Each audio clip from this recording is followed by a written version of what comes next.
आरो नैबे जारौआ मा नाम नोंनिया लक्ष्मी श्री जाबा लक्ष्मी श्री जाबा बे गौरां हाई स्कुलाव क्लास 6आव फरायो ओमफ्राय बियो बिदिनो बिनि मैगं नैबे बे मैगङा बिनिजों केमेराखौ नाय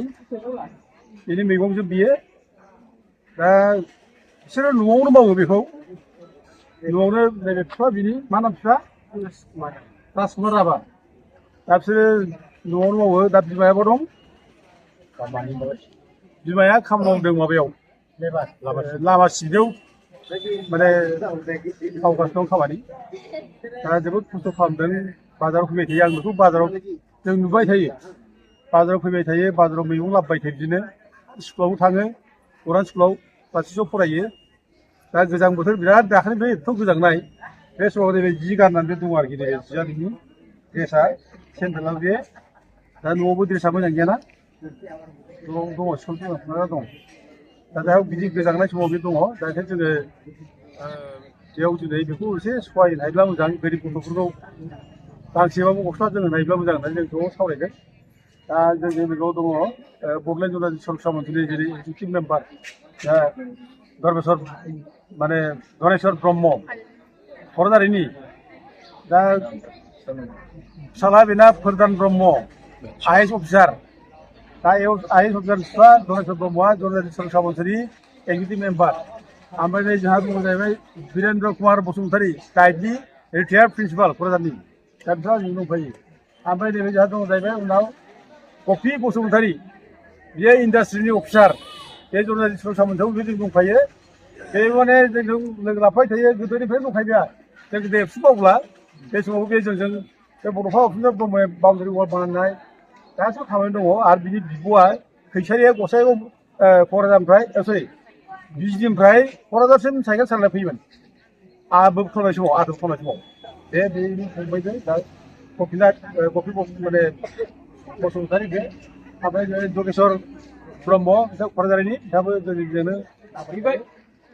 नैबे नरेन बसुमतारी बे जोंना माने रिटायार्ड माने भेटेनारिनिफ्राय रिटायार जाबाय बे आरोखि फिलिस्टेटमोन दा बे ओमफ्राय नैबे जानाय सासे जाहैबाय समर ब्रह्म बे जैलार बेबो रिटायार जाबाय जैलारमोन बे जोंनि लोगो गोदो एबसुनिफ्राय जों मावफैबाय थानाय ओरै बुंबाय दं ओमफ्राय जोंनि गणेश माने बसुमतारी बे जोंनि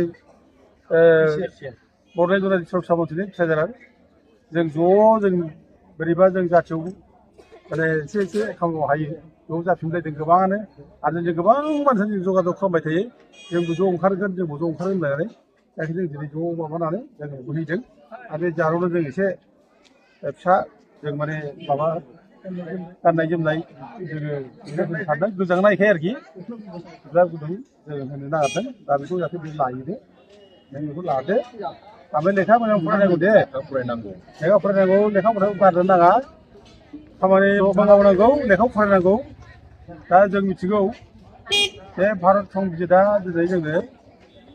आर्टिकेल 21A बेबादियै माने 6 बोसोरनिफ्राय 14 बोसोरसिम फ्रि एन्ड कम्पालसारि इडुकेसन होनांगौ सरकारा बिदिखौ होनांगौ आयेनाव दंखाथारो दा गथे रावबो फ्रि थारमोना दा दिनै बे गथ'आ जे बे खामानि मावनानै गेजेरजोंब्लाबो बे स्कुल फरायदोंथ' बिराद मोजां बाथ्रा दा बेखायनो जों बेखौ हायोब्ला जों सहाय होनांगौ आरोखि स्कुला फार्स्टआव थानांगौ बेखौ मावबाय थादों ओमफ्राय स्कुलाव थादों खिन्थु माने बेखौ मावनायखाय स्कुल माने फरायनाङाबो जानो नाङा आरोखि बे नङा स्कुलखौ एसे बोलोथारनांगौ मावनांगौ आरो जों सहाय होबाय थागोन जों नायगोन बे मोजां पास जानांगौ जाबाय मेट्रिकखौ मोजां पास जानांगौ नोंनि एडमिसननि थाखाय जोंबो आरोबाव नांगौ आरो लेखा बे खामानियाव जों लाजिनाङा मावनांगौ जोङो माने खामानि मावाब्लानो गिनाय जानायखौ लाजिनांगौ दा आं बेजों लोगोसे मोनसे खावलायनो लुबैदों दा जोंनि मानसिफ्रा दिनै एखेबारे माने पार्टि खालामनायनि नामाव बे पार्टि खालामनायखाय बे अबेबा बेरायनो एखेबारे ज' बेरायनो थांनाय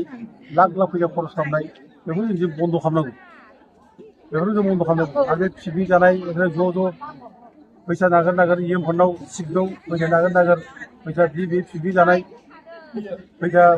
अनादर माने गारनाय बेखौ जों दिनै बन्द' खालामनांगौ जों हायोब्ला जों बिदिनो गोरिब गोरिब मानसिखौ नायै जोङो बिदिनो सहाय होनांगौ जों बेखौ लुबैयो आरोखि मानो अनादर फैसा जानांबाय बेफोरलाय पिकनिक जानानैलाय बेराय मानो फैसा जानांबाय नों पार्टि कर्मि जादोंबा जे बेरायथारनांगौ मा खोथा दं बेयावलाय नों पार्टि कर्मि जादों मानो जादोंबालाय पार्टिनि थाखाय मावनांगौ मानो थाखाय मावनांगौ पार्टिया जाहाथे मोजां मावो समाजखौ जौगानायनि खामानि मावो जाहाथे आइ आफा जाम्बा जाम्बिनि गोरिब गुन्द्राखौ मोजां मावो बेनि थाखाय दा पार्टिखौ सापर्ट खालामो पार्टिनि मावो खिन्थु पार्टिनि मावदों होननानै जे एखेबारे अबेबा गवायाव बेराय मोनथारनांगौ अबेबा माद्रास दिल्ली माद्रास मुम्बाइ बाहेरायाव बेराय मोनथारनांगौ बेखौ खोथा नङा अबेबा पिकनिक जानो फैसा मोनथारनांगौ बेथ' खोथा नङा दा ओंखायनो खावलायो जाहाथे जोंनि माने पार्टि खालामग्राफ्राबो माने ससियेलिस्टिक भिउआ जाहाथे जोंनाव थायो आरोखि एक्टिभिटिया थायो जोंबो बयबो जोङो खावलायो आरो लोगोसे बे फैसा बिनाय आरनायखौ जोङो बादा होनाया बेल' नङा जों बे फैसा बिनायखौ जों बादा होदों ओरैनो नांगोना जा फैसा नागिरनो थांलाबायनाय खामानि गैया दामानि गैया फैसा बिदि थांनाय फैसा बन्द' जानांगौ बे इयुननि न'खर न'खर थांनाय सोरबा माने माबानि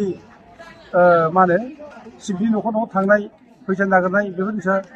मोजां हुदा नङा बे जों बन्द' जानांगौ जों कर्मजगि जानांगौ खामानि मावनांगौ आरो जों बे खामानि मावग्राफोरनो जोङो सरकाराबो जा हायो एसे बाहायनांगौ सोरबा बिजनेस मावग्राफोर दं गोबां नै गोरिब गुन्द्रा मानसिफोर बिजनेस मावग्राफोर दं जों नुगासिनो दं बे बिजनेस मावग्राफोरनो जोङो एफा एनैब्लाबो फैसा जों एसे सहाय होनांगौ हेल्प होनांगौ दा जों बेखौ लुबैयो ओमफ्राय लोगोसे सोरबा बे फैसा बिनाय फैसा नागिरनो थांनाय सोरबा जेनुइन मानसिबो नागिरनो हागौ बे सोरबा जेनुइन मानसि दंब्ला बेमारि आजार जानायफोर बेमाराव भुगिनांनाय बेफोरखौ नायनो थाखाय जों माने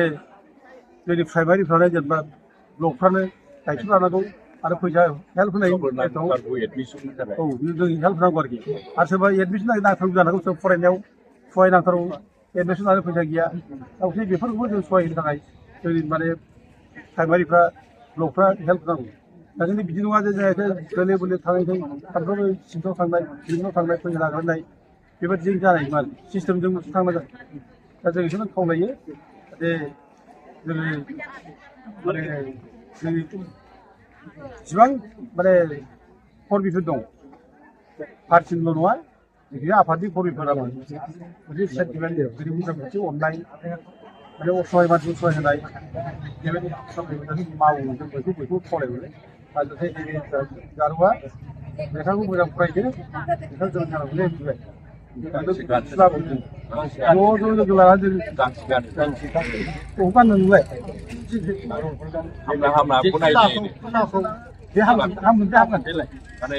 नैबेखौ हामगोन ना गाननायखौबो गानथारदो मोनसे जेकेट गानथारदो नैबे